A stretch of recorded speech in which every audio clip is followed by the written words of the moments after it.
దేవుడు ఈ రోజుకు మనకిచ్చినటువంటి వాగ్దానం ఇది. యెషయా గ్రంథము 49వ అధ్యాయంలో 7వ వచనము నుండి 15వ వచనము వరకు. ఇజ్రాయేలు విమోచకుడును పరిశుద్ధ దేవుడు నగు యెహోవా మనుష్యుల చేత నిరాకరింపబడిన వాడును, జనులకు అసహ్యుడును, నిర్దయాత్ముల సేవకుడు నగు వానితో ఈలాగు సెలవిచ్చుచున్నాడు. దేవుడు ఒక వ్యక్తికి, ఒక కుటుంబానికి, ఒక సమాజానికి, ఒక సంఘానికి, ఒక గ్రామానికి, ఒక పట్టణానికి, ఒక దేశానికి, ఈ లోకానికి దేవుని మాట వ్యక్తితో మొదలై లోకమంతటికీ వర్తిస్తుంది. బాగా గుర్తుపెట్టుకోండి. బైబిల్ గ్రంథములో ఉన్న మాటలు వ్యక్తితో మొదలై లోకమంతటికీ వర్తిస్తుంది. ఏ ఒక్క వ్యక్తితో ఇది ఆగదు. లోకములో ఉన్న ప్రతి ఒక్క వ్యక్తి కూడా ఈ దైవ గ్రంథములో ఉన్న విషయాలను పాటించాల్సిందే. అది దేవుని మాట. ఎవరైతే నేనెందుకు పనికిరాను, ఎవరైతే నాకు కష్టకాలం వచ్చింది, ఎవరైతే నన్నెవ్వరూ లక్ష్య పెట్టడం లేదు, నా జీవితమే ఇక ఉపయోగకరంగా లేదు అని ఎవరైతే అనుకుంటారో, ఒకవేళ ఎవరైనా అనుకుంటున్నారో వారితో కూడా దేవుడు మాట్లాడుతున్న మాటలు. అందరితో మాట్లాడతారైనా, నా జీవితమే ఇంకా వేస్ట్ అనుకునే వారితో కూడా మాట్లాడతారు దేవుడు. దేవుల్లో ఉన్న ప్రత్యేకత అది. ఈ లోకానుసారంగా చూస్తే ఎవరైనా గొప్పవారు అనుకున్న వారితో మాత్రమే మాట్లాడతారు. గొప్పవారు అనుకున్న వారితో మాత్రమే మాట్లాడతారు. గొప్పవారు వస్తే కుర్చీలు వేస్తారు, ఇంకా గొప్పవారు వస్తే ఇంకా గొప్ప గొప్ప పనులు చేస్తారు. మామూలు మనుష్యులు గనక వచ్చినట్టయితే వారిని కూర్చోయా అంటారు, కానీ అక్కడ ఏమి ఉండదు కూర్చోవడానికి. 4 మాటలు మాట్లాడి పంపించేస్తారు, లేకపోతే గేటు బయటే మాట్లాడతారు. అనేక రకాలైన వ్యక్తులు అనేక రకాలుగా మాట్లాడతారు. ఆయా వ్యక్తులు వారి దగ్గరకు వచ్చినప్పుడు గమనించండి, దేవుడు యేసుక్రీస్తు ప్రభువారు ఆయన దగ్గరకు వచ్చిన ప్రతి ఒక్కరితో కూడా ఒకే రకంగా మాట్లాడతారు. దేవుని స్తోత్రం చెప్పండి. హల్లెలూయా. అందరూ ఆయన బిడ్డలే, అందరూ ఆయన బిడ్డలే. మనమందరము కూడా దేవుని బిడ్డలమే. కాబట్టి మనందరితో కూడా ఒకే రీతిగా మాట్లాడతారు. ఆయనకు ఉన్నవారు, లేనివారు, చిన్నవారు, పెద్దవారు అలాంటి తారతమ్యత ఉండదు. ఒక తల్లిదండ్రులకు గనుక ఆ 4 పిల్లల్లో, ఆ 10 మంది పిల్లల్లో, ఆ 2 పిల్లల్లో ఒకరు తక్కువగా స్థితిలో ఉంటే, ఒకరు ఎక్కువైన స్థితిలో ఉంటే, ఆ బిడ్డలిద్దరి విషయంలో తల్లిదండ్రులు ఎలా ఒకే రకమైన ప్రేమ చూపిస్తారో, ఎక్కువ వాడు వచ్చినప్పుడు గడగడలాడటం, తక్కువ వాడు వచ్చినప్పుడు ఏమీ లేకపోవటం అట్లా కాదు. ఇంకా చెప్పాలంటే తక్కువ స్థితిలో ఉన్న వారి ఎడలనే తల్లిదండ్రులకి ఎక్కువ ప్రేమ ఉంటుంది. అది దేవుని ప్రేమ. దేవుడు కూడా అంతే.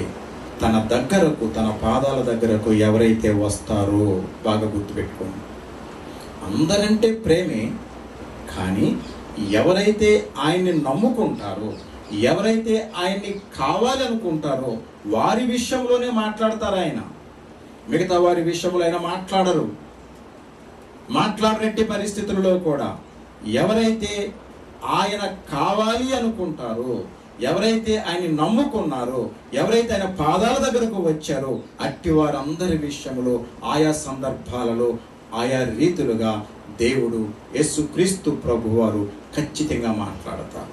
ఇక్కడ మాట్లాడుతున్న మాటలు మనము గమనిస్తున్నాం. దేవుడు యెహోవా దేవుడు, యేసుక్రీస్తు ప్రభువారు. మనం అనుకుంటాం కదా, యెహోవా దేవుడే యేసుక్రీస్తు ప్రభువారు. యెహోవా దేవుడు, యేసుక్రీస్తు ప్రభువారు. ఆయన వెళ్ళిన తర్వాత పరిశుద్ధాత్మ శక్తి మనందరితో ఉంది. కాబట్టి ఆయన యెహోవా దేవుడు మనకు కనబడలేదు. పరిశుద్ధాత్మ శక్తి ఇప్పుడు ఉన్నా మనకు కనిపించటం లేదు. యేసుక్రీస్తు ప్రభువారి భూలోకములో నివసించిన తరువాత 33.5 సంవత్సరాలు ప్రత్యక్షంగా అందరికీ కనిపించి పరిశుద్ధంగా పవిత్రంగా జీవించి ఎక్కడ ఎలాంటి తప్పు లేకుండా చేయకుండా నాలో పాపము ఉంది, తప్పు ఉంది అని ఎవరైనా చెప్పగలరా? ఎవరైనా నిరూపించగలరా అని చెప్పిన ఏకైక వ్యక్తి ఈ భూలోకములో నివసించిన వారిలో ఎవరైనా ఉన్నారు అంటే అది కేవలం యేసుక్రీస్తు ప్రభువారే. దేవునికి స్తోత్రం చెప్పండి. హల్లెలూయా. ఇంకా చాలా మంది ఉన్నారండి అంటే అనుకోండి, కానీ ఎవరు చెప్పలే ఈ మాట. దేవునికి స్తోత్రం చెప్పండి. హల్లెలూయా. యేసయ్య ఖచ్చితంగా చెప్పారు. దేవునికి స్తోత్రం చెప్పండి. అందుకే ఆయన్ని మనం నమ్ముకున్నాం. చెప్పేవారు ఉండాలి కదండి ముందు. అసలు చెప్పేవారిలోనే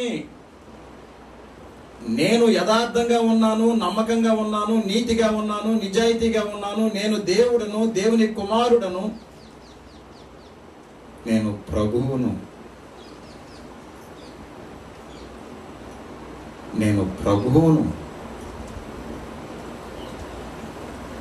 స్వయంగా ఆయన చెప్పారు. ఆయన వీటన్నిటికంటే ముఖ్యంగా ఏంటంటే ఆయన శిలువ మరణం పొందుకొని పునరుద్ధానుడై లేచిన తర్వాత ఈ లోకములో 40 రోజులు మహిమ శరీరంతో ఉన్నారు ఆయన. అదే దేవుడు అనడానికి గొప్ప నిదర్శనం, గొప్ప రుజువు. ఇంకా మరి ఏ మాటలు అవసరం లేదు. ఇక ఆయన దేవునిగా ఈ లోకంలో జీవించారండి. మహిమ శరీరముతో ఈ లోకములో ఉండి అనేక మందికి కనిపించారు. ఆ మహిమ శరీరముతోనే అందరూ చూస్తూ ఉండగా పరలోకానికి వెళ్ళారు.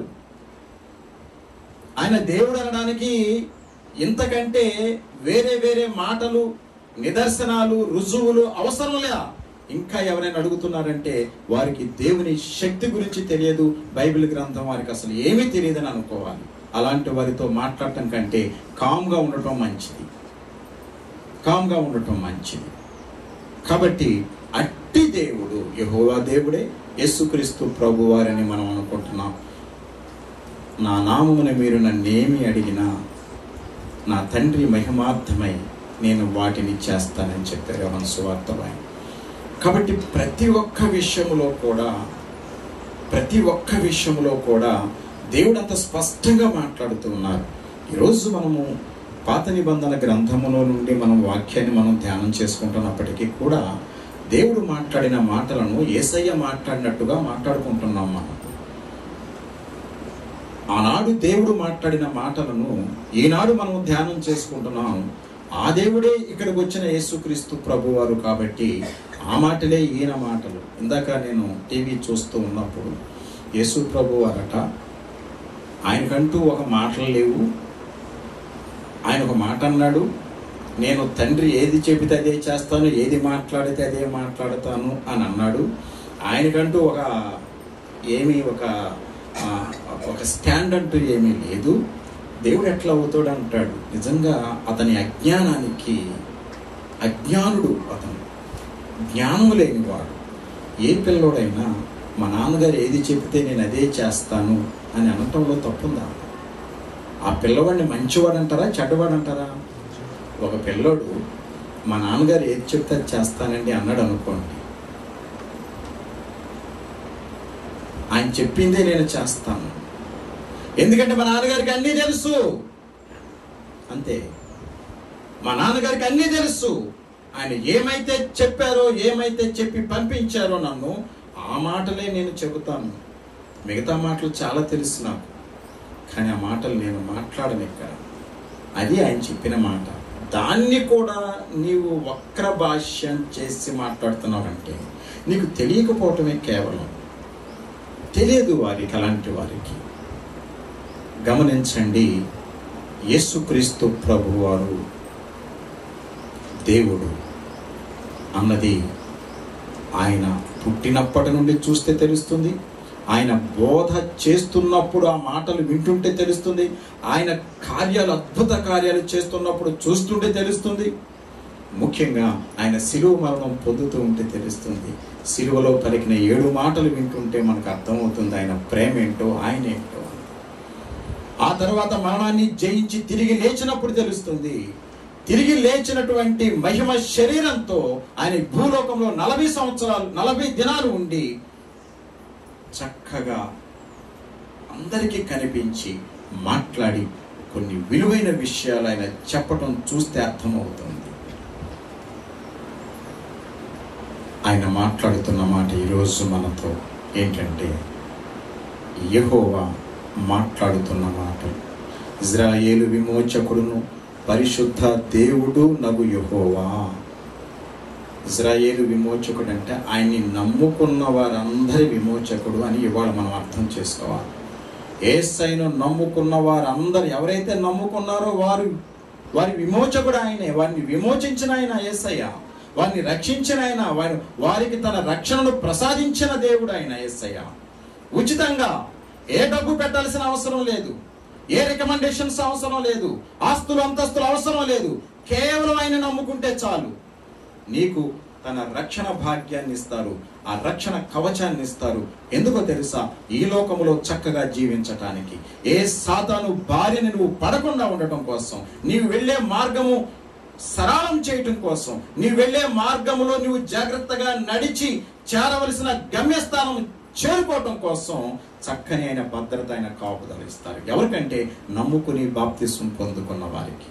బాప్తిస్వం అన్నది ఒక రుజువు మాత్రమే, నమ్మటం ఇంపార్టెంట్. ఏమని నమ్మాలంటే యేసుక్రీస్తు ప్రభువారు దేవుని కుమారుడు అని నమ్మాలి. ఏమని నమ్మాలంటే యేసుక్రీస్తు ప్రభువారు దేవుడు. యేసుక్రీస్తు ప్రభువారు నా పాపముల నుండి నన్ను విడిపించటానికి, నా పాపములను క్షమించి ఆ శ్రమ ఆయన పొందుకున్నారు, నన్ను విమోచించారు, నా విమోచకుడు ఆయన అని ఎవరైతే నమ్ముతారో వారికి ఒక రక్షణ కవచం ఏర్పడుతుంది. ఏ సాతాను మనల్ని ముట్టుకోలేడు. దేవుని స్తోత్రం చెప్పండి. హల్లెలూయా, హల్లెలూయా. ఆయన చెబుతూ ఉన్న మాట ఏంటంటే, మనుష్యుల చేత నిరాకరింపబడిన వాడును, జనులకు అసహ్యుడును, నిర్దయాత్ముల సేవకుడు నగు వానితో ఈలాగు సెలవిచ్చుచున్నాడు. ఎందుకు పనికిరానండి నేను, అందరూ వదిలేశారు నన్ను అని ఒకవేళ నువ్వు అనుకుంటే, నీతో నీ దేవుడు మాట్లాడతాడు అన్న సంగతి గుర్తుపెట్టుకో. దేవుని స్తోత్రం చెప్పండి. హల్లెలూయా. ఒకవేళ ఎవరైనా నిన్నేమేనంటే, ఎవరైనా నువ్వెందుకు పనికిరారని ఎవరైనా మాట్లాడితే, నిర్దయాత్ముల సేవకుడట. సేవ చేస్తా ఉన్నప్పుడు, పని చేస్తా ఉన్నప్పుడు కనీసం కొద్దన్న జాలి ఉండాలండి. మన దగ్గర పనిచేస్తున్న వారు, ఇప్పుడు మీరందరూ ఉన్నారనుకోండి, దేవుని మందిరంలో పనిచేస్తాను, నేను కూడా ఇక్కడే పనిచేస్తాను. ఇంకా కొంతమంది ఉన్నారనుకోండి, ఇంకొక ప్లేస్లో పనిచేస్తాను, ఇంకా కొంతమంది ఇంకొక ప్లేస్లో. అంటే ప్రతి ఒక్కరూ పనిచేసేవాళ్ళే, ఎవరు పెత్తందారులు మాత్రం కాదు. ఈ భూలోకం అందరూ తనకు నియమించిన పని వారు చేయాల్సిందే. గ్రామం లెవెల్లో ప్రెసిడెంట్ గారు పనిచేశారనుకుంటే, మండల లెవెల్లో మండల ప్రెసిడెంట్ గారు పనిచేస్తారు, జిల్లా లెవెల్లో జిల్లా పరిషత్ చైర్మన్ గారు, లేకపోతే కలెక్టర్, లేకపోతే ఎంఆర్ఓ, లేకపోతే విలేజ్ సెక్రటరీ. ఈ రీతిలుగా వారికి అప్పగించిన బాధ్యతలో ప్రతి ఒక్కరూ తమ బాధ్యత నిర్వర్తిస్తూనే ఉంటారు. రాష్ట్రం లెవెల్లో మరి ముఖ్యమంత్రి గారు, అదేవిధంగా చీఫ్ సెక్రటరీ, అదేవిధంగా దేశంలో ప్రధానమంత్రి, ఇంకా పైన రాష్ట్రపతి. ఈ రీతిగా ఒక్కొక్కరు తనకు సంబంధించినటువంటి బాధ్యతను నిర్వర్తిస్తారు. అందరూ పనిచేయటమే, వారికి అప్పగించబడిన పని వారిది. ఈ పనులన్నీ ఎలా వస్తాయంటే సామర్థ్యాన్ని బట్టి ఇస్తాడు దేవుడు, సమర్థతను బట్టి మనల్ని ఎన్నుకుంటారు, మనకు ఆ పట్టం కడతారు, మనకు ఆ స్థితి ఇస్తాడు దేవుడు. అది పొందుకున్నప్పుడు ఆ బాధ్యత ఎవరైతే చిత్తశుద్ధితో నిర్వర్తిస్తారో వారు మరింత గొప్ప స్థితికి వెళ్తారు. నీకు అప్పగించబడినటువంటి బాధ్యత అట్లాగే చేసావనుకో, అలాగే ఉండిపోతావు. చేయలేదనుకో, ఇంకా కిందకి దిగజారిపోతావు. బాగా గుర్తుపెట్టుకోండి. దేవుని సన్నిధిలో నువ్వు ఉన్నావంటే దేవుని ఆశీర్వాదాలు పొందుకోవటం కోసం నువ్వు వచ్చావు. దేవుని ఆశీర్వాదాలు పొందుకోవటానికి వచ్చిన వారు బహు జాగ్రత్తగా ఉండాలి. ఏ క్షణంలో దేవుడు నాతో మాట్లాడతారు, నాతో ఆయన ఇచ్చిన వాగ్దానం ఏమై ఉందో, నా బిడ్డల విషయంలో కన్నీరు కారుస్తున్నాను, నా కుటుంబం విషయంలో బాధపడుతున్నాను, నా విషయంలో, నా ఆరోగ్యం విషయంలో వేదన పడుతున్నాను, ఏ రోజు దేవుడు నాతో మాట్లాడతారు, ఆ రోజు కోసం నువ్వు కనిపెట్టుకోవాలి. జాగ్రత్తగా ఉంటేనే ఆయన ఆశీర్వాదం నువ్వు పొందుకుంటావు. లేకపోతే ఈరోజు క్లోజ్ నీ పని, ఈ రోజుకి నీ పని అయిపోయినట్టే. నువ్వు జాగ్రత్తగా లేవు కాబట్టి. నువ్వు జాగ్రత్తగా ఉంటే ఈరోజే ఒకవేళ నీతో మాట్లాడాలనుకుంటారేమో దేవుడు. దేవుడు అంటున్నారు, నేను అందరితో మాట్లాడతాను, అందరి పట్ల జాలి చూపిస్తాను. ఎవరైనా మిమ్మల్ని తక్కువగా చూస్తే నేను తట్టుకోలేను. ఒకవేళ మీకు మీరుగా తక్కువ అనిపించినా నేను మీకు ధైర్యాన్ని ఇస్తాను. లేచినడు, నేనున్నాను నీ పక్షాన. లోకమంతా నిన్ను ఎదిరించిన, నిన్ను అసహ్యించుకున్నా, నిన్ను తప్పుగా మాట్లాడినా, నిన్ను త్రోసివేసిన, నిన్ను అవమానించిన, నేనున్నాను కదా, నువ్వు ధైర్యంగా ఉండు. నీ అంతరంగాన్ని చూసే దేవుణ్ణి నేను. దేవుని స్తోత్రం చెప్పండి. నీ అంతరంగాన్ని చూసే దేవుణ్ణి. నువ్వెంత బాధపడుతున్నావో, నీ పరిస్థితులు ఏంటో నాకు తెలుసు. అయితే నేను చెప్పినట్టు చేయాలి. ఇక నుంచి నువ్వు అనుకున్నట్టు చేయటం కాదు. దేవుని స్తోత్రం చెప్పండి. యేసుక్రీస్తు ప్రభు వారి దగ్గరకు ఎవరైనా రావచ్చు. అయితే వచ్చిన వారు ఆయన చెప్పింది మాత్రమే చేయాలి. నీ ఇష్టం వచ్చినట్టు చేస్తానంటే కుదరదు. ఇక్కడ నువ్వు అలాగే ఉండిపోతావు. నువ్వు అంతకుముందు నీ స్థితి ఏంటో అదే ఉంటుంది, నీ స్థితి మారదు. యేసయ్య చెప్పినట్టు నువ్వు చేస్తే ఖచ్చితంగా గొప్పవాడు అవుతావు, ఖచ్చితంగా ఉన్నతమైన స్థితిని పొందుకుంటావు. దేవుని స్తోత్రం చెప్పండి. ఆయన అంటున్నారు, మనుష్యుల చేత నిరాకరింపబడిన వాడును, జనులకు అసహ్యుడును, నిర్దయాత్ముల సేవకుడు నగు వానితో ఈలాగు సెలవిచ్చుచున్నాడు. ఎవరు ఇలాగు చెప్పేది? ఎవరంటే ఇజ్రాయేలు విమోచకుడును పరిశుద్ధ దేవుడు. పరిశుద్ధ దేవుడు. దేవుని స్తోత్రం చెప్పండి. ఆయన పరిశుద్ధ దేవుడు కాబట్టి ఈ గ్రంథానికి పరిశుద్ధ గ్రంథం అని పేరు వచ్చింది. బైబిల్ను పరిశుద్ధ గ్రంథము, హోలీ బైబిల్ అని ఎందుకంటారంటే, ఇది ఎవరు చెప్పిన మాటలను చెప్పింది. ఎవరు చెప్పారు ఈ బైబిల్లో ఉన్న మాటలన్నీ? ఎవరు చెప్పారు? దేవుడు చెప్పారు. పరిశుద్ధాత్మ శక్తి దేవుడు చెప్పగా ఆయన బిడ్డలు రాశారు. ఇది ఎవరంతట వాళ్ళు రాయలేదు. వారి ఆలోచన చొప్పున ఎవరు రాయలేదు. ఈ గ్రంథాన్ని దేవుడు చెప్పినట్టు రాశారు.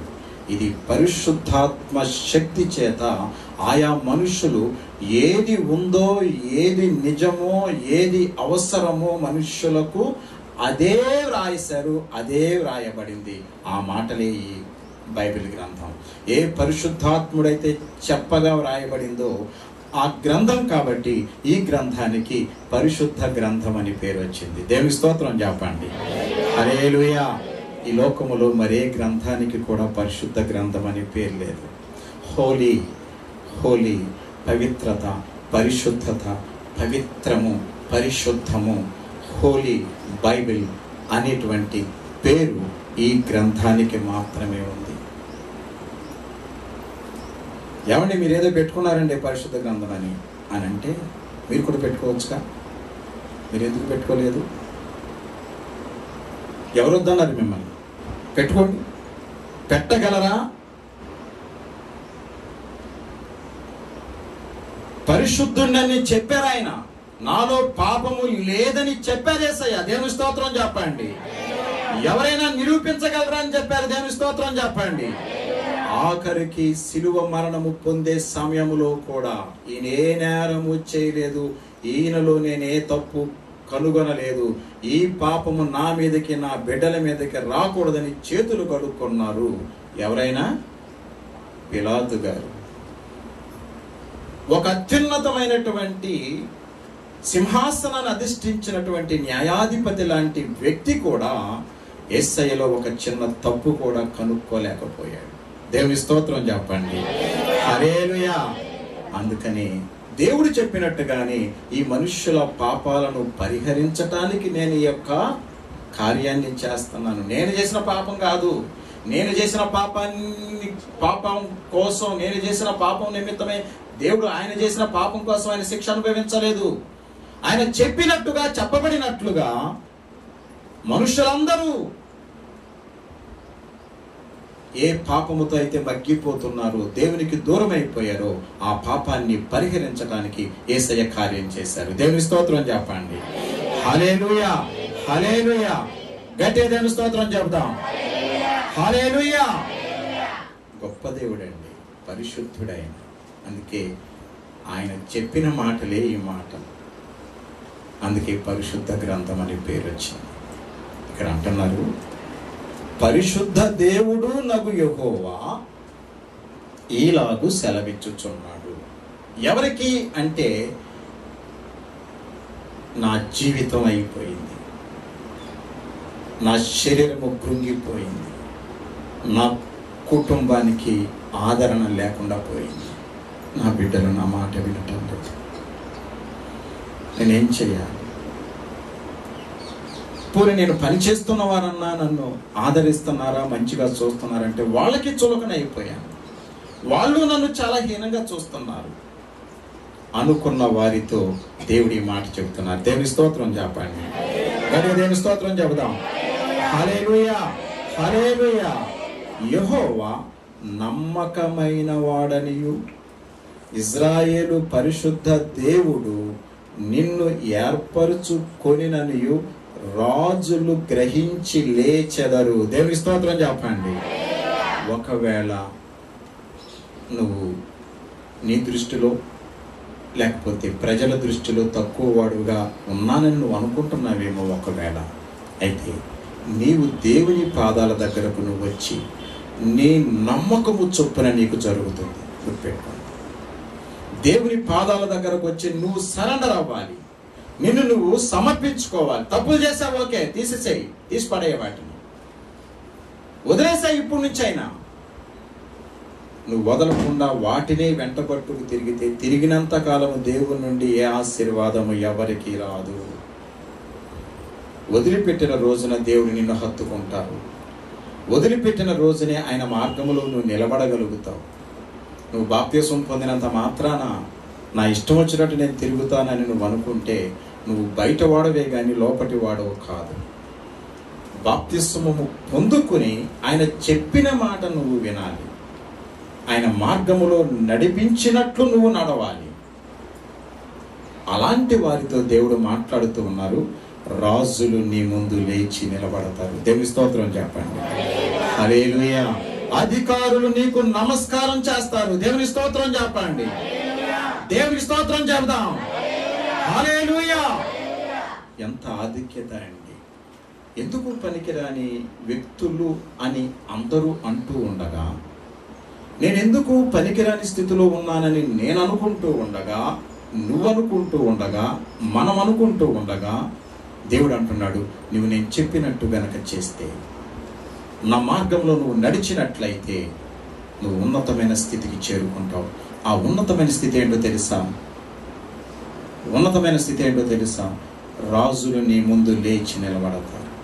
కొంతమంది అనుకుంటున్నారు, రాజుగా పక్క ప్రెసిడెంట్ గారు లేచి నిలబడ్డా నేను ఎంత కనీసం కుర్చీ కూడా వేయడు, రాజులు నిలబడతారంట, అధికారులు నమస్కారం చేస్తారట. ఏంటండి ఈ మాటలు? నాకెందుకు లేక కాసేపు నిద్రపోతాను. నువ్వు నిద్రపో, నువ్వు అట్లాగే ఉంటావు. నువ్వు అనుకున్నదే నిజమవుతుంది నీ జీవితంలో. ఎస్, నువ్వు అట్లా అనుకో, అదే నిజమవుతుంది నీ జీవితంలో. ఎంతకు మించి నువ్వు చిన్న మేలు కూడా నీ జీవితంలో పొందుకోలేవు యేసయ్య దగ్గర నుంచి. ఎందుకంటే నీ కర్మ అట్లా కాలిందంటే. దేవుడు ఎంత స్పష్టంగా మాట్లాడుతుంటే అది నమ్మకుండా నువ్వు ఇష్టం వచ్చినట్టు ఆలోచిస్తే, నీ ఇష్టం వచ్చినట్టు ఆలోచించడానికి దేవుని సన్నిధికి వచ్చింది. ఏమైనా పొందుకోగలవా నువ్వు దేవుని సన్నిధిలో? ఎంత గొప్ప మాటలండి. నిర్దయాత్ముల సేవకుడు నగు వానితో ఈలాగు నిర్దయాత్ముల దయలేని వారి దగ్గర పనిచేస్తున్నటువంటి వ్యక్తులు, అట్లాంటి వారి దగ్గర ఏమండి అయ్యా ఎందుకు పని మానేసావంటే, అమ్మో ఆయన దగ్గర నేను చేయలేనండి, చంపేస్తున్నాడండి అని ఏం చేస్తారు? మానేస్తారు కదా. చాలామంది మానుకుంటారు పని చేసేవాళ్ళు. ఎందుకంటే కష్టపడి వీరికి ఏంటంటే అంత మరి సుఖంగా జరిగిపోవాలి. ఎలా జరుగుతుంది? ఆడు మాత్రం వదిలిపెడతారు. డబ్బులు ఇచ్చేవాడు వదిలిపెడతారా? నీకు అంత సుఖం, నీకు ఇంకా గట్టిగా మాట్లాడితే నేను రాగానే ఆయన కుర్చీ వేయలేదని అని కూడా అంటారు 4 రోజులు పోతే. ఏమండి చెప్తున్నాను వినండి, నువ్వు సేవకుడివి, నువ్వు పని చేస్తున్నవాడు, పని చేయంతే. పని చేయి, కుర్చీలో కూర్చోవద్దు. నువ్వు కూర్చోవాలని ఆలోచన చేయొద్దు అసలు. నువ్వు మంచిగా పని చేయి, నిన్నే ఒక రోజున కుర్చీలో కూర్చోబెడతారు. దేవుని స్తోత్రం చెప్పండి. హల్లెలూయా. నీకు ఇచ్చిన బాధ్యత నిర్వర్తిస్తే అందరూ కలిసి నిన్ను కుర్చీలో కూర్చోబెడతారు. దేవుని స్తోత్రం చెప్పండి. ఒక ఆమె ఒక చిన్న సామాన్యమైనటువంటి పని చేసుకుంటుందట. ఆ పని చేసుకునే ఆమె బాగా కష్టపడి పని చేసింది. జాగ్రత్తగా వినండి ఈ మాట. కష్టపడి అందరూ పని చేస్తారు, కానీ యథార్థంగా ఎవరూ పని చేయరు.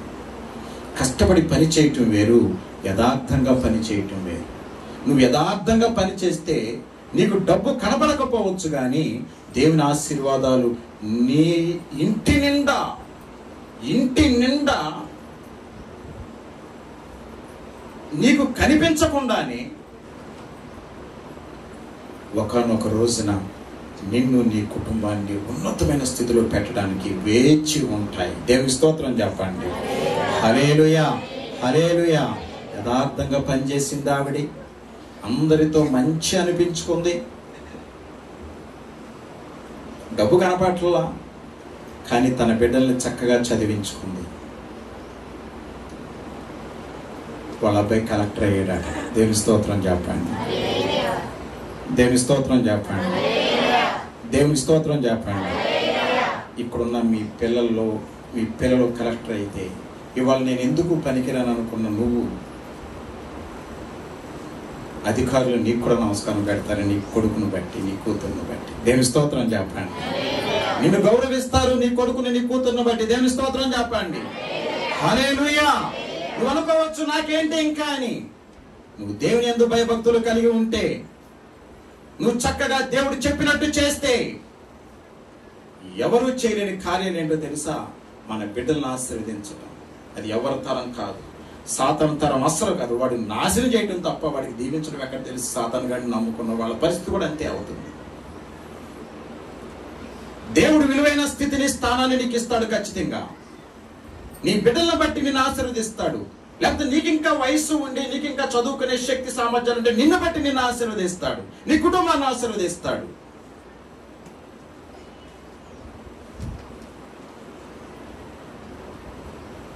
కలెక్టర్ అయ్యేటప్పటికి అందరూ కూడా ఆమె మామూలుగా ఊడ్చుకునేదంట. ఆవిడ కథ కాదు, నిజంగా జరిగింది. ఊడ్చుకునేదంట ఆవిడ. ఆ అధికారులందరూ ఆవిడికి సన్మానం చేశారు. దేవుని స్తోత్రం చెప్పండి. గట్టిగా దేవుని స్తోత్రం చెప్పండి. ఆమెకు ఒక మంచి కుర్చీ తీసుకొచ్చి ఆ కుర్చీలో కూర్చోబెట్టారట. ఆవిని చక్కగా షాలు కప్పారట. ఎవరో తెలుసా? ఆఫీస్ హెడ్సే, ఆఫీసులో ఉన్నతమైన అధికారులు, ఉద్యోగస్తులు. అమ్మా నువ్వు ధన్యురాలు అమ్మా, నీ కష్టం ఫలించింది. నీ బిడ్డ కలెక్టర్ అవడం అంటే మాటలు కాదు. నీ యథార్థత, నీ నీతి, నీ నిజాయితీ, నువ్వు మా అందరికంటే గొప్పదాను. దేవుని స్తోత్రం చెప్పండి. దేవుడు మాట్లాడుతున్న మాట ఏంటంటే, నువ్వు దేవుని మాట విన్న రోజునే ఈ కార్యాన్ని నువ్వు పొందుకుంటావు. నా మాట వింటే నేనెందుకు పనికిరాని వాడను, పనికిరాని దానను, నన్ను ఎవరు లెక్క చేస్తారు, లక్ష్య పెడతారని నువ్వు అనుకుంటున్నావేమో. దేవుడు అంటున్నారు, నేను చెప్పినట్టు చెయ్యి. సాతాను చెప్పినట్టు చేయొద్దు. వాడు దొంగ, వాడు ఆకర్షణ చూపిస్తాడు, నిన్ను తీసుకెళ్ళి గోతులోనూ గుంట్లోనూ పడేస్తాడు. ఎందుకు పనికి రాకుండా పోతావు? నేను అటు వద్దని చెప్తాను మాని, ఇటు వెళ్ళమని చెప్తాను వెళ్ళు. ఉన్నతమైన స్థానం నీ సొంతం అవుతుంది. దేవుని స్తోత్రం చెప్పండి. హల్లెలూయా, హల్లెలూయా. అధికారులట నీకు నమస్కారం చేస్తారట, రాజులు లేచి నిలబడతారట నువ్వు వస్తూ ఉంటే. ఎవరండి? దేవుణ్ణి నమ్ముకుని ఆ ప్రకారంగా జీవించేవారు. నువ్వు బాగా చదువుకో, నువ్వు బాగా సంపాదించు, అధికారులు నీకు నమస్కారం చేస్తారు, రాజులు లేచి నిలబడతారని చెప్పలా. నువ్వు చక్కని స్థితిని నువ్వు కలిగి ఉంటే, నేను చెప్పినట్టు నువ్వు నడుచుకుంటే, విలువైన స్థితిని యెహోవా ఇలాగు సెలవిచ్చుచున్నాడు, అనుకూల సమయమందు నేను నీ మొర ఆలకించి నీకు ఉత్తరమిచ్చి తిని, రక్షణ దినమందు నిన్ను ఆదుకొంటిని. బయలు వెళ్ళుడి అని బంధింపబడిన వారితోనూ, బయటకు రండి అని చీకటిలోనున్న వారితోనూ చెప్పుచు దేశమును చక్కపరచి పాడైన స్వాస్యములను పంచిపెట్టుటకై నిన్ను కాపాడి ప్రజలకు నిబంధనగా నియమించి తిని. దేవుని స్తోత్రం చెప్పండి. హల్లెలూయా. బాధ్యతలు ఎట్లా ఉంటాయంటే, రాజులు లేచి నిలబడతారు, అధికారులు నమస్కారం చేస్తారు, ఓకే ఇక మొత్తం సంపాదించేసుకుని పెట్టేసుకుందాం ఇంట్లో. దానికోసమా దేవుడు నిన్ను ఆశీర్వదించేది? దేవుడు నిన్ను ఆశీర్వదించేది దానికోసమా? నువ్వు దాచుకోవటం కోసమా? పంచటం కోసం. దీన బిడ్డలకు, అవసరమైన వారికి సహాయం చేయటం కోసం, యథార్థంగా జీవించడం కోసం, అనేక మందిని ఆ మార్గంలో నడిపించడం కోసం నిన్నొక సాధనంగా వాడుకుంటే, ఇదంతా కలిపి పెట్టేసుకుని, దాచేసుకుని, రాసేసుకుని, అక్కడ పెట్టుకుని, ఇక్కడ పెట్టుకుని, ఎందుకు మనకి రాకుండా పోయి ఇంకెవరైనా దేవుణ్ణి నమ్ముకోవాలనుకుని ఆశ పెడితే కూడా, అలాంటి వారు కూడా ఆహా దేవుడు ఎందుకు అనేటువంటి స్థితికి తీసుకెళ్లేటువంటి జనాంగం ఇవాళ ఉండబట్టే యేసుక్రీస్తు ప్రభు వారు నిజంగా అనేక మందికి దేవుడు అని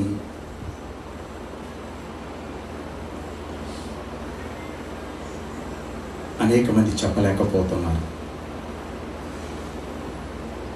మన వల్లనే ఇదంతా జరుగుతుంది.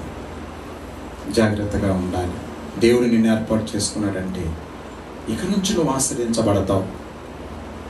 చక్కని ప్రేమ నువ్వు పంచాలి. మాటల ప్రేమ కాదు పంచేది. మాటల ప్రేమ అందరూ పంచుతారు, చేతల ప్రేమ నువ్వు పంచాలి. మాటలు అందరూ చెప్తారు, ఉన్నవాడు చెప్తాడు, లేనివాడు చెప్తాడు. చేతలు ఉన్నాయి చూసారా, కార్యాలు, క్రియలు ఉన్నాయి చూసారా, నేను ఆ క్రియలని నేను చూస్తానంటారా? దేవుని స్తోత్రం చెప్పండి. హల్లెలూయా, హల్లెలూయా. నేను నిన్ను కాపాడి ఎక్కడి నుంచి కాపాడాను?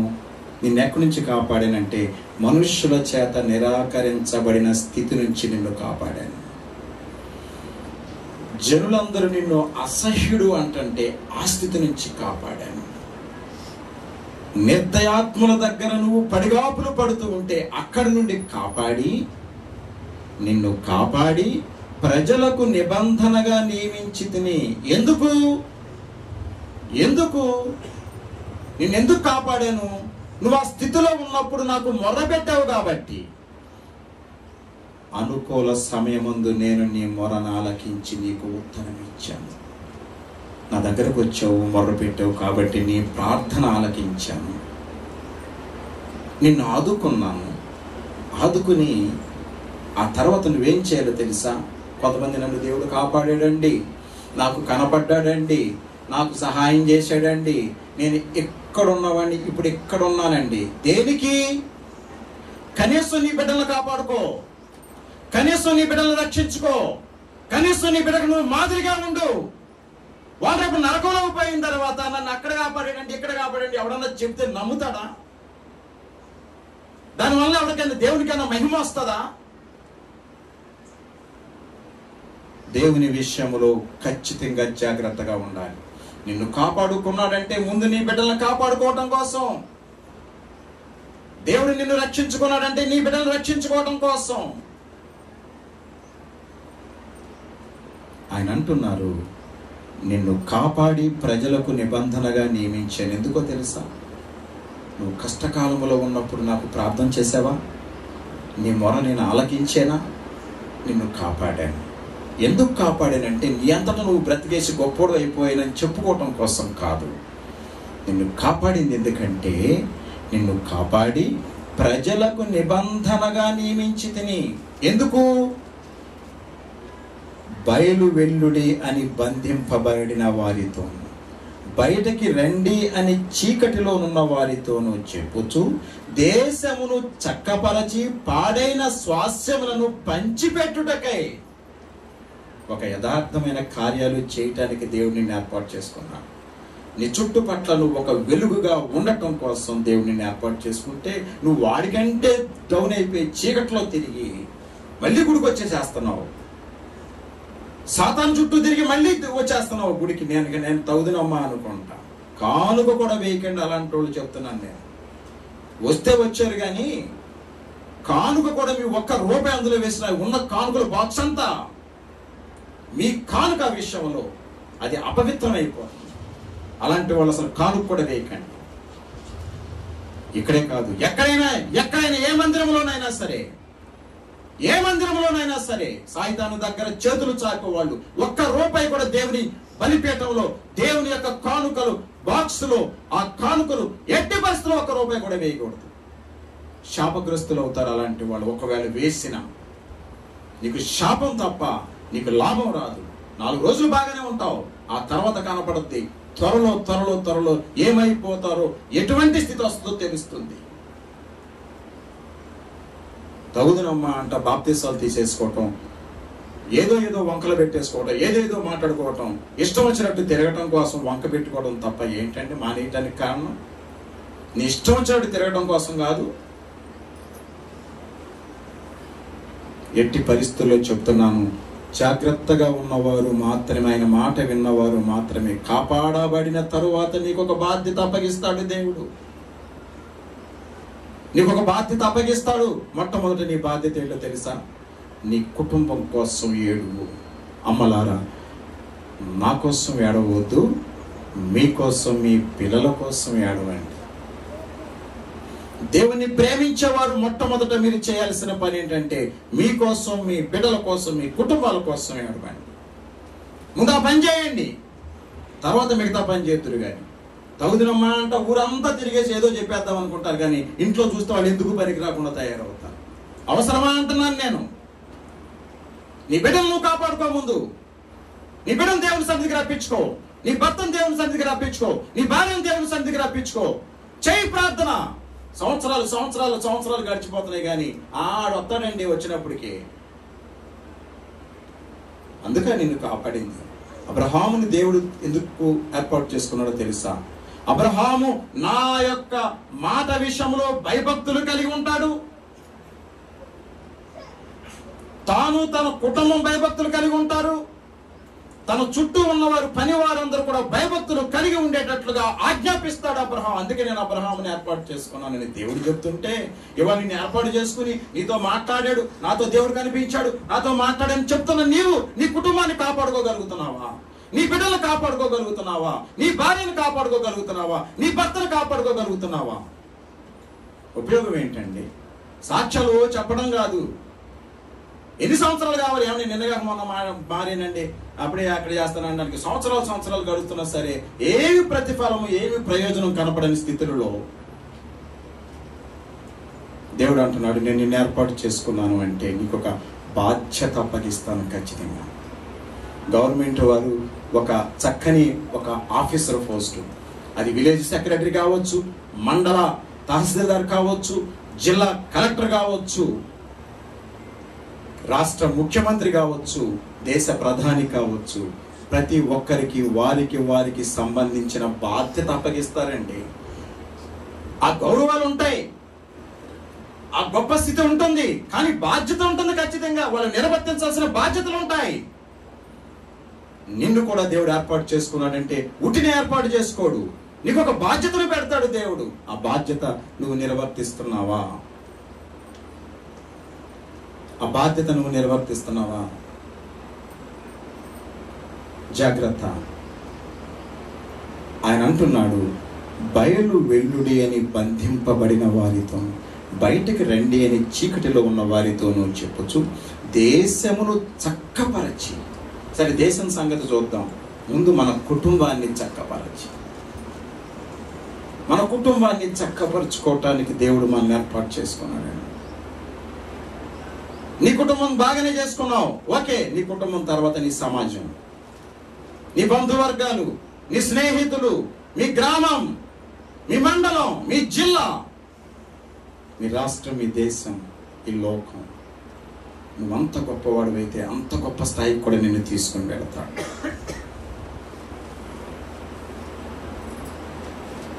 గొప్ప స్థాయికి తీసుకుని వెళతాడు.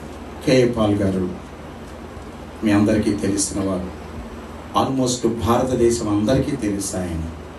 ఇంకా చెప్పాలంటే ప్రపంచం అంతటికీ తెలుసు కేఏ పాల్ గారు అంటే.